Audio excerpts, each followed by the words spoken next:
My name is Ian Watson. I am a professor in the Department of Arts, Culture and Media at Rutgers University in Newark, and I'm currently working with a colleague who is based in Poland. I'd like to introduce Krzysztof Czyżewski. He is the Urban Civic Initiative Visiting Professor of Practice here at Rutgers Newark. He is also the head of the Borderland Centre, which is based in the northeast of Poland, in a rather rural setting, quite contrary to Newark where we're based here. The project that we're working on is a special project that our university has been developing for some time, which is an integration of the Department of Arts, Culture and Media and an organisation called Youth Build, which is a national organisation that works with at-risk youth and has developed programming that quite successfully helps them re-establish their lives and move into and become productive members of society. And each major city in America has at least one chapter of Youth Build, and we're working with the chapter which is based here in Newark. And we're doing it with a project called My Story, which is a very simple project based on the idea of the personal stories there is no such thing as a better or worse story. The President of the United States story might be more interesting in some ways, but it is not better than or more important than somebody who is, say, just somebody living on the street. Their story is equally valid. And this workshop combines students from Youth Build working with our Rutgers students in developing projects based around this concept of my story. And Krzysztof and I do this class together, with me beginning the class, and then Krzysztof comes across from Poland and works with the students. We also have here David Earley, who is a student here at Rutgers, who was actually in the very first version of this workshop we did about 12 months ago. And I wanted to actually begin by asking you, Krzysztof, about what you see as the relationship between your organisation, and maybe you could tell us something about that organisation, and this project that we're trying to develop and work with in Europe. Of course, there is something like Borderland between us, and our name, the Borderland Centre, is referring to a very specific context, partly geographical, but mostly cultural and social, which means that you have a very diverse community living together, plus a very diverse heritage from the history. It always was the borderland between different religious denominations, nationalities, and so on. So we choose the place in northeastern part of Poland, coming from big cities also, to be on the borderlands with our center in a small town, Sejny, with rich Jewish heritage before the Holocaust, but still having Poles, Lithuanians, rational believers living together, as well as some minority groups like Roma Gypsies, Tatars, Muslims, Ukrainians, Belarusians living in the region with us. So that was a choice we did in 1989 when we faced this transformation period in Central Eastern Europe after collapse of communism. There was a challenge. Because of that context, the challenge from one side that it could be a new danger, a threat from the borderland heritage, because there were many questions, relationships from the past connected with war, traumatic memories, tensions between different groups of people, and there was no time to discuss them in public sphere. There was a communist regime which was like used to call the refrigerator for all of that. Don't touch it, don't talk about that, it is taboo. It belongs to the past. We don't be interested in that things. Just think about the future, about the new society, communist society for the future. So this was this artificial ideology imposed to us. So the danger and at the 1989 was that it could happen something like in former Yugoslavia happened between the neighbors. That suddenly, a big fire can happen as a war between neighbors, between us, Poles, Lithuanians, Ukrainians, Belarusians, and so on. So that was the one reason we thought about importance of establishing such kind of center at that moment. But from the other side, it was something, our background was an avant-garde theater, and the majority of our team, artists, theater, visual art, literature. So that was also for us as artists a very important and I would say provocative field of doing new culture, new art on the borderlands, as giving a chance to find a new artistic forms for this kind of activity, new language, artistic language you should find for the work you are doing. And this, what was very much behind us at that moment was go to the people, finally. Come out of the underground, go out of the alternative, from the margins, from the, we call it alternative culture during 70s and 80s, what we did in theater. It was always, a side of society, a little bit, or either underground. So the challenge was at that moment, go on the surface, to the people, to the community, and do work together. Try to find again, to regain this attachment with your artistic work with people. And so go to the community.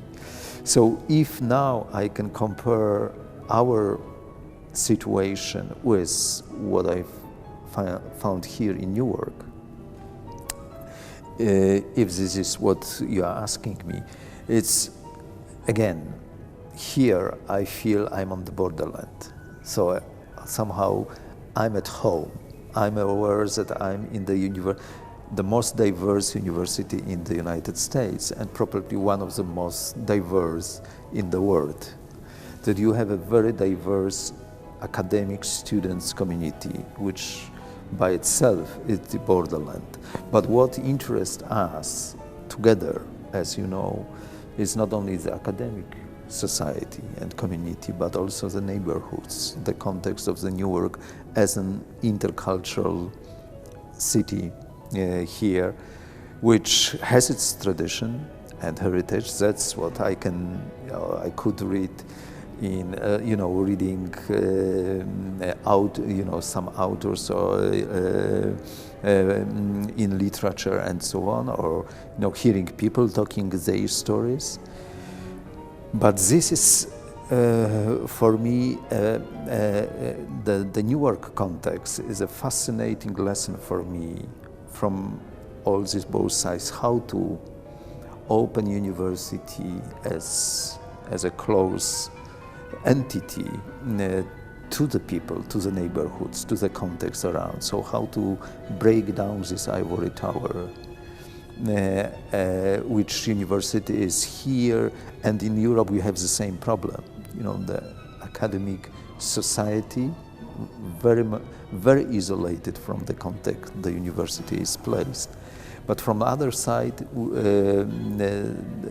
what fascinates me is Newark itself, yes, the discussions I have here about racism, about being minority, about protesting or solidarity with, as we participated yesterday in this protest and as a solidarity with Missouri University students on the color issue in the United States, which for me was a very interesting thing and very close to the work we do in the class, that I realized that narrative of this protest was not very much about defending ourselves as a special group of color or minority, but rather thinking how to integrate us, different people, into one body of community and the country. So, and I've noticed this, tenderness of the language people were using, not to defend ourselves as a fortress, but rather think about being together with others, being in solidarity with other people. And of course you have the point of departure, because there are some problems with color at Missouri University and other places. You should discuss it, but this is not the end of the story. It's just a beginning, because our our challenge is living together. And this is exactly what we want to achieve also in our Central European borderlands. It's not about building an organization which will defend human rights, which is, of course, very relevant. And there's still a lot of work to do in Poland and other countries to defend minorities' rights. But to build such kind of organization is a little bit different than building a Borderland Centre, because we are not about defending people in their rights. We are very much about bridging. We are very much about building what we call connective tissue between other different people. So it's very much about the competence of crossing yourself, of art of bridging, of living together.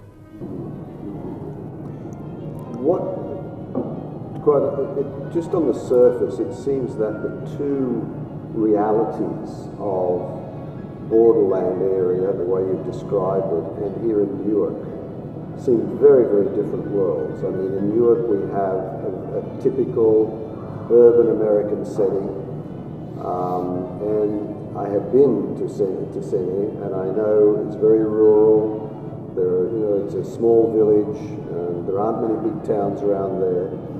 So, what do you see as the way in which that works for you to come here and work with people? Because it seems like a very distant thing to be doing from what your real interest is. But in fact, our work also it's based in, as you said, in a small rural community or small town community, but is more and more engaged in big cities, also in Poland, and we are invited quite often to help or to take part in big projects, in cities like Wrocław, Lublin, and other, having this multicultural heritage and challenge of revitalizing the connective tissue, because the problem is not only with a small town, but the problem is with big cities as well.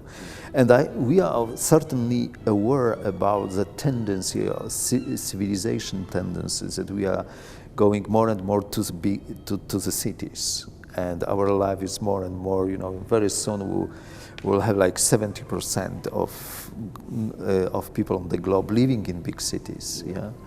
But at the same time, what we can notice, what is the life in the big city?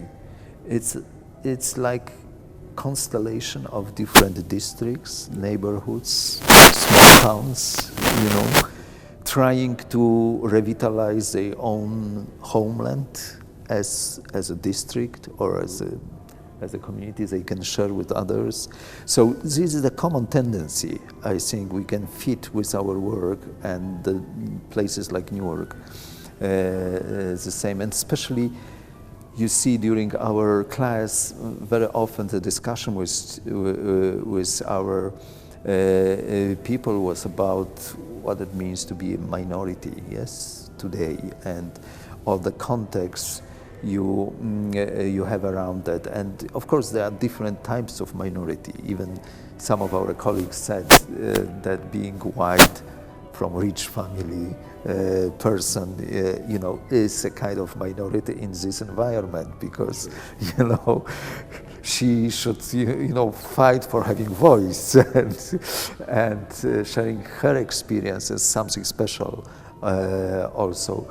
So this is always a question that, so we have this story from our background, and sometimes it's like a small kingdoms we possess because of our families, cultural connections, and so on. And the question is, either the same in Sydney, like in Newark, how we can go beyond this own story kingdom.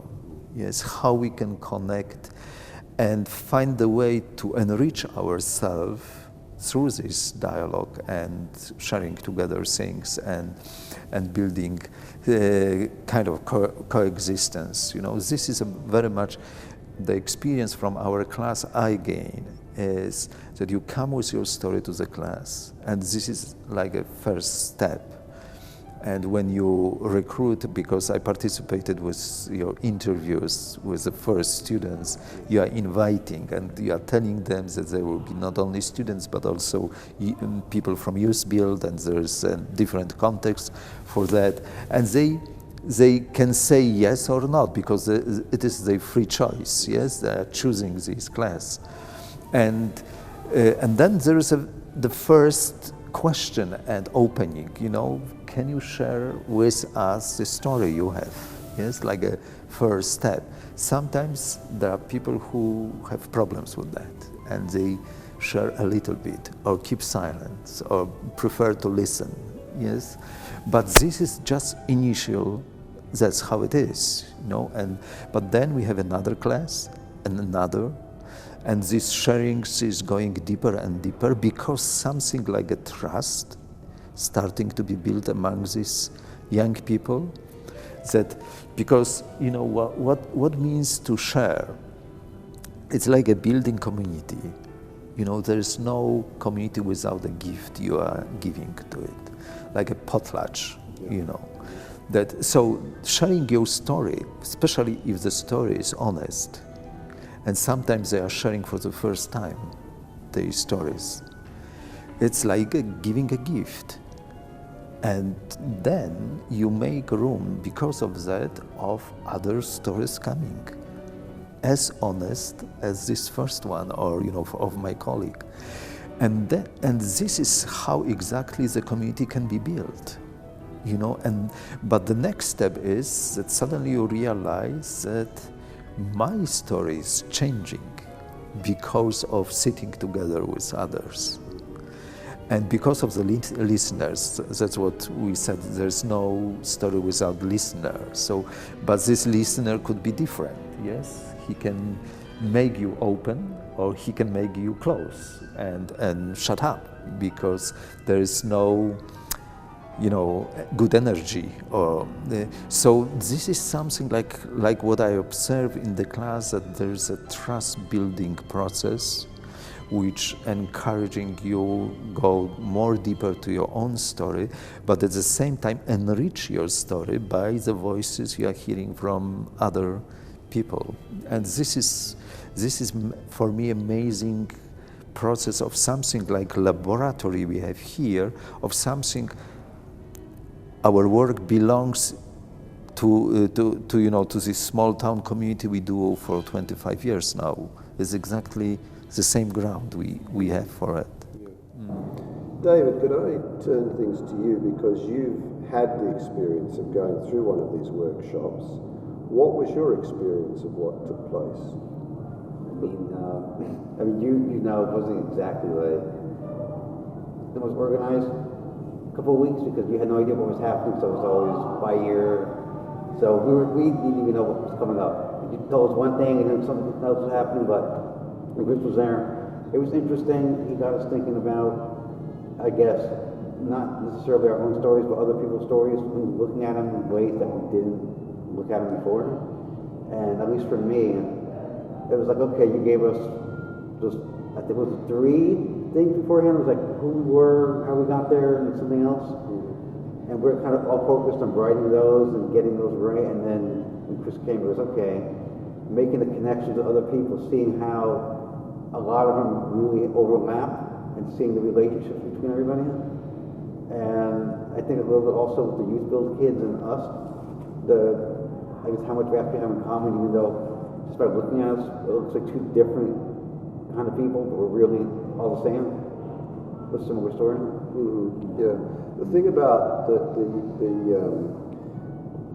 that's I mean, part and parcel of what we were trying to develop with the project was this idea of, certainly at the level of the personal story, everyone has the same value. And of course that's basically also a metaphor of sorts for the notion of, as human beings, we are essentially all equal. But of course everyone is different. Some have certain talents, some have different talents, some people go different directions, do this, that and the other. But there is a point at which the humanity of the people becomes the common denominator.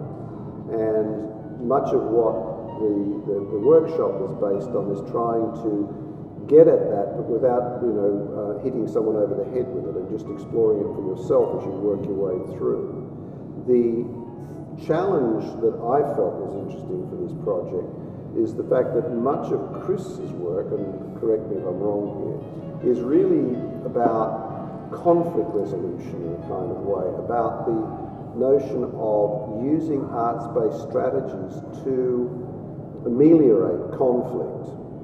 And in the project of the My Story project, there's no conflict that initiates it at all. I mean, there may be an underlying conflict in the sense of social disparity and difference, but there's no actual, it's not like 2 people are at each other's throat, as they are in the history of the part of Poland you come from. I mean, they literally hate each other at times because of what's gone on in their history. It's not what's found here so much. And it's a very interesting dimension of the fact that this conflict notion is not there, yet you use your technique. So could you sort of elaborate a little bit on how that part works in relation to what you said about conflict resolution is always should be based on trust, I've mentioned. So the question is how you can, because there's no way to do it without trust.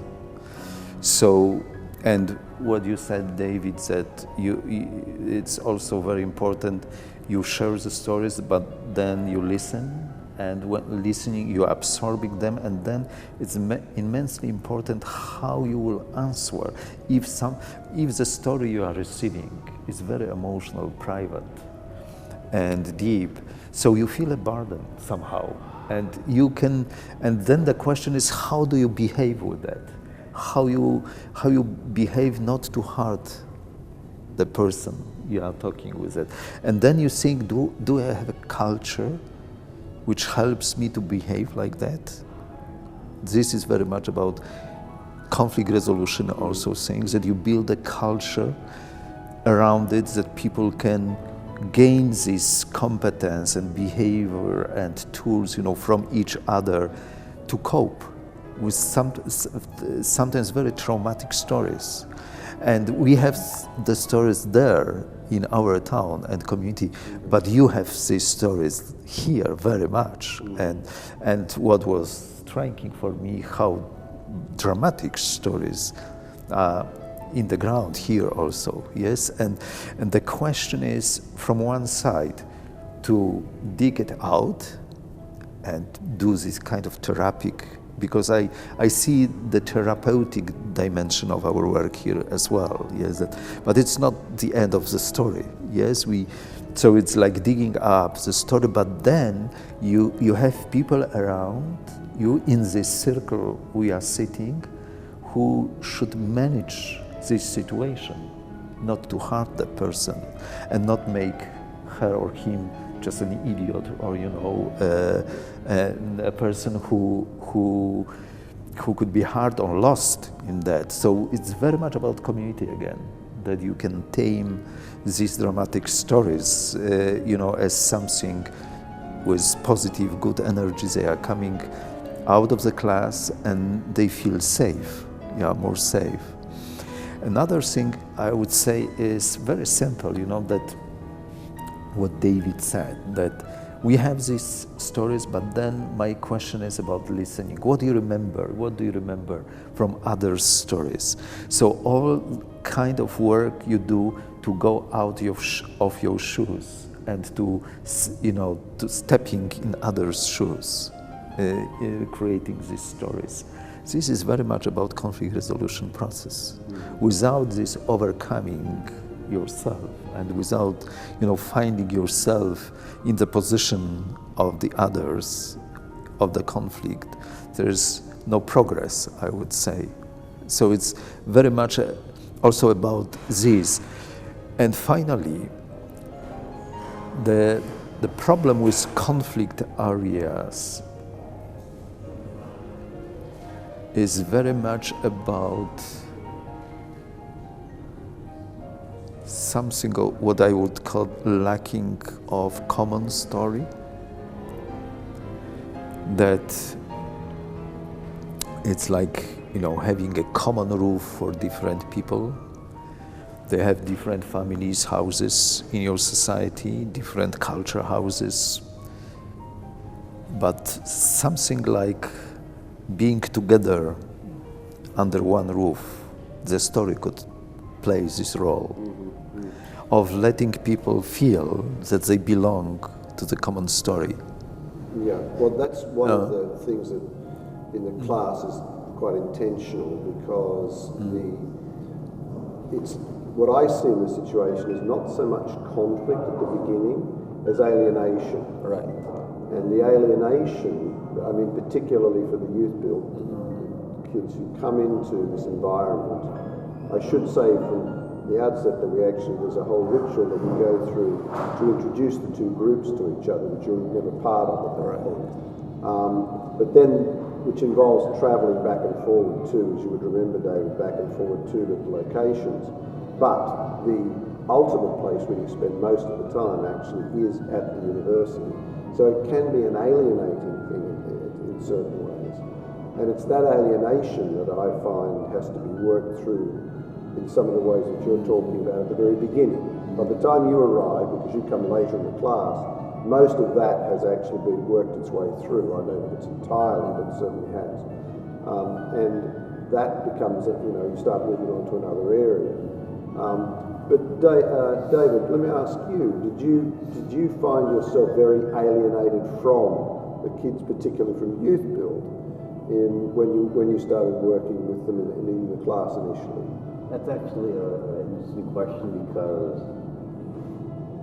it was like the very end, I want to say maybe the last 3 weeks or 4 weeks, I actually spoke to a couple of the kids from Youth Build, because I noticed they would show up and there would be like cliques within people in Youth Build and Borderlands that they would get together, and I would always be by myself.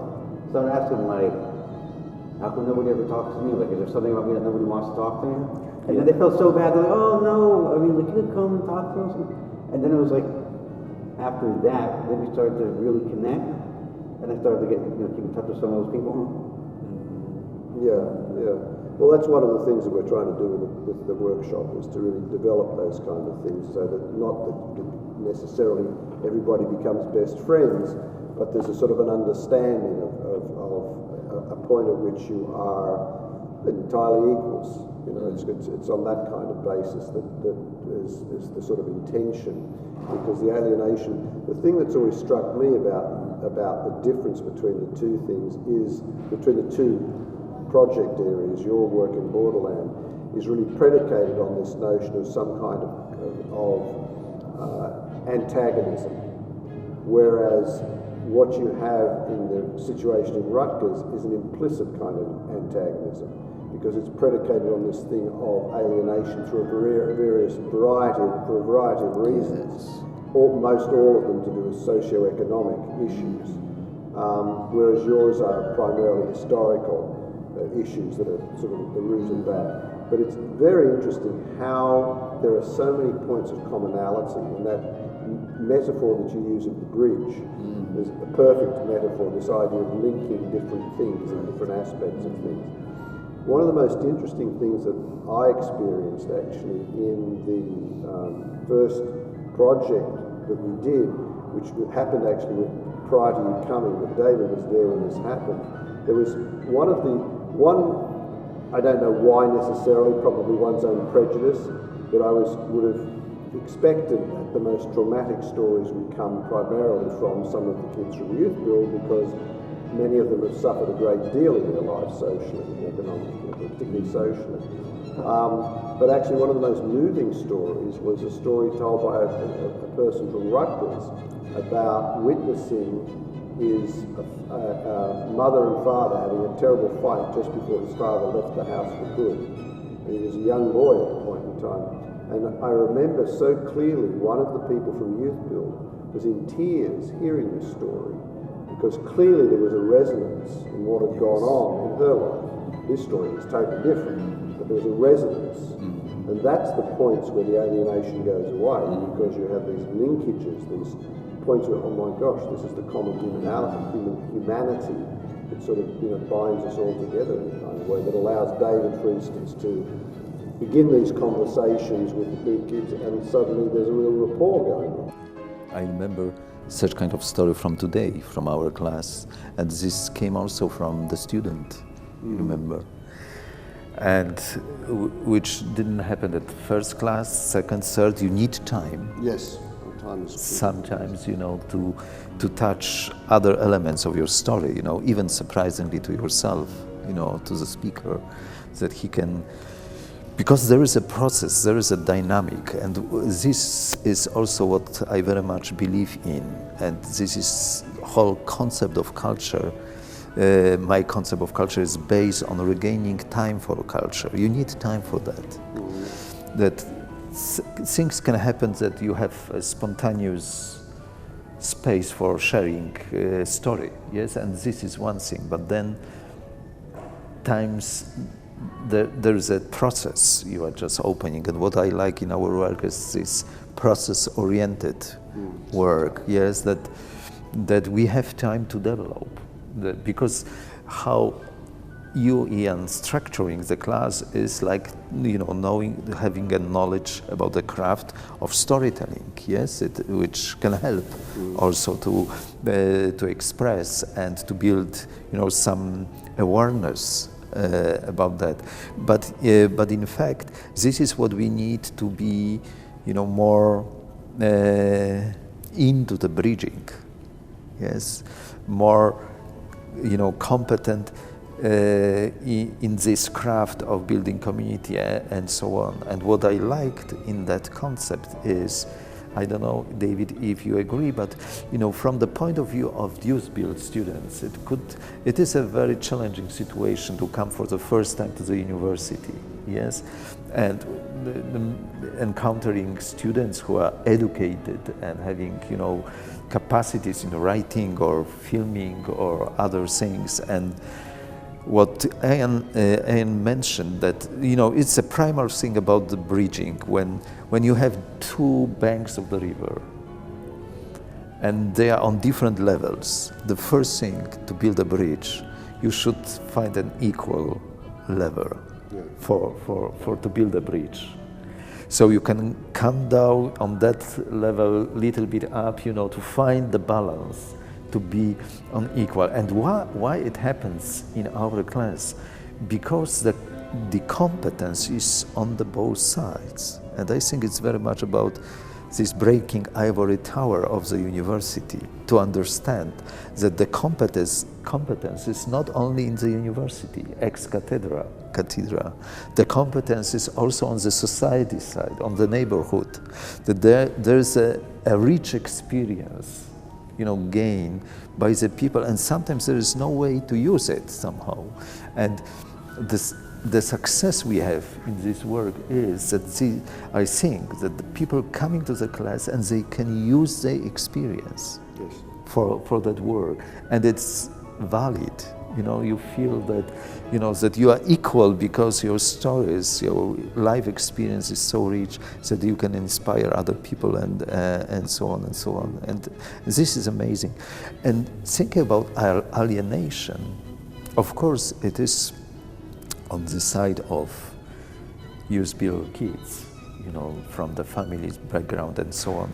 But think about the university itself. Do you have space in the university for such kind of sharing with your colleagues, being student? Do you have this kind of, I call it agora, you know, the place you can share stories and know each other better? That, I think, is what I've heard from the students. It's also the problem of alienation, being alienated as a part of university community. Yes. Well, there's an interesting dimension to that, because one of the things I discovered when we did the class, David's group going through, because it's the first time we've done it, was I had not realised that there's a very interesting balancing dynamic that I had not considered at all, and that is that the youth-built kids who you assume, as you were saying there, because certainly there's an element of truth in it, that they come into this environment which they may aspire to, but many of them see as something they will never do. Hopefully after this experience they will see themselves one day there. No, I don't, not at Rutgers yet, but I think it will happen. But what they do have is they have a bond amongst themselves because they all take classes together. The Rutgers kids, from the outside, look like there's a unity there, but in fact, many of these kids don't know each other because they've never taken classes together or they haven't spent time together. So on one level, there is a unity where you don't expect it. On another, there is a sort of a bifurcation, a sort of splitting apart, because you don't even consider it. And I think that dynamic has something to do with what happens as well. It's got this element of, it's not tension, but this interaction, you know, at a sort of a human level of these sort of territorial things. On one way, the Rutgers students have more of a territorial advantage, but on another, the sort of, you know, the sort of unity of the youth-built kids who spend, you know, all the time together in these various classes they do, is a different kind of bonding that they have, which is a very interesting dynamic, you know, in terms of that. And I think it speaks to what David was saying about how it was way well in before he started to really, you know, before him and the youth-built guys, who now some of whom he's remained friendly with, have built this connection. I think that's probably a very common kind of thing, you know, in terms of that. I think we should maybe wrap up, do you think, in terms of done this? And is there anything you wanted to say in terms of this? In terms of anything, maybe? Anything that you'd want to say before we wrap up? Oh, you're going to put me on the spot now. No, that's not the intention. I mean, you can say, no, that's fine. But I mean, you did organise this project, this meeting and gathering. And so this tells you something about what you're thinking about in relation to Chris particularly, but also what's going on. So I'm just, you know, it doesn't mean that you have to be put on the spot that you have to do something, but if you wanted to say something more that I haven't asked you or that hasn't the conversation hasn't taken on, please feel free to do so. If not, fine too. Okay. No, I was just going to comment a little bit, I guess, on what I thought, I guess, of the plans, but I guess of just my overall thoughts on everything. And like you said last semester, the first time that you did it. Yes. And it's something that you're going to keep doing? We're going to try to, yes. I mean, Chris is going to be involved for at least the first 3 semesters and possibly a 4th if we can stretch the money that we have. But yes, the plan is to retain this relationship in one way or another with youth, or continue doing this kind of work or something like it. But it wouldn't always be theatrical. My training is in theatre. I envision it being taught by visual artists, graphic designers, people as well, and I have some people in my department who are interested in doing this project, you know, coming in and doing it. But yes, the idea is to keep going. Okay, because I was going to say, you know, we had, 9 weeks of you and the work that you and us wasn't bad, no offense, you know, it was okay, but it's refreshing, you know, Chris comes in and it was a completely different style. You remember, we would all sit, you have us sit in one spot, talk, we might have a little table to sit. Chris has us all come together as a conference, spoke to us more. It was like more intimate, at least in my opinion. And you know, all the classes I've ever taken, I've taken quite a number. I have a lot of credits under my belt, and you know, it really had an impact on me. I don't know what it was, but I don't know, maybe just your personality that you have, and that the way you connected everybody, and you made us, I guess, think about who we are. This is something that's like, I don't know, there's something that really got me here. And that's when we came back, I wanted to see you, and I wish I had thought of doing something like this a lot earlier in the semester, so I had more time. But you know, that's how it worked out. So hopefully, you know, you come back the next 2 semesters, and other people will like you. And by popular demand, maybe you'll come back another 4 semesters. I don't know.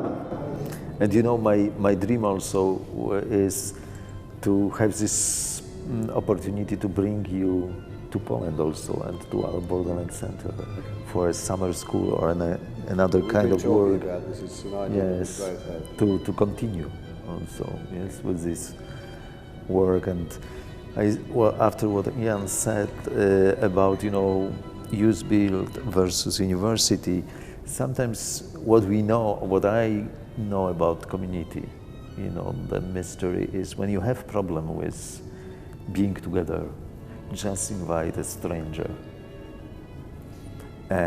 because he or she coming in can make problems, and things can become more risky. But in fact, his or her presence is a kind of a clay for community. Is something like helping again to build ties among the people, and this is what I observe in this exchange in our class between Youth Build and students. That it's fantastic that they have together themselves for this time, and it works. You know, what I know from my community in Sejny, it works here also. We have in Polish language, because sometimes it's the case of language, a very special word which means obcowanie. Obcy is a stranger, and it means being together. So somehow in this word, in the core of the word is a stranger, but the word is about community. You should have him or her to really possess to have a community. Yes, so it forms as a community. Yes, yeah. and there are, you know, remnants of this custom. You know, like you, for example, for Vigil night, if you are Christian, you are leaving, you know, the empty chair and dish, Yeah. you know, for possible newcomer or guest, you know, to keep a room for the stranger, you know, in your family, in your house, to be always ready, to be hospitable and to host, and this what makes this class, I think, very intensive. In fact, that the exchange happens between these two realities also. Yeah. I think that's a good note to finish. Thank you very much, Ben. Thank you, David, for inviting us.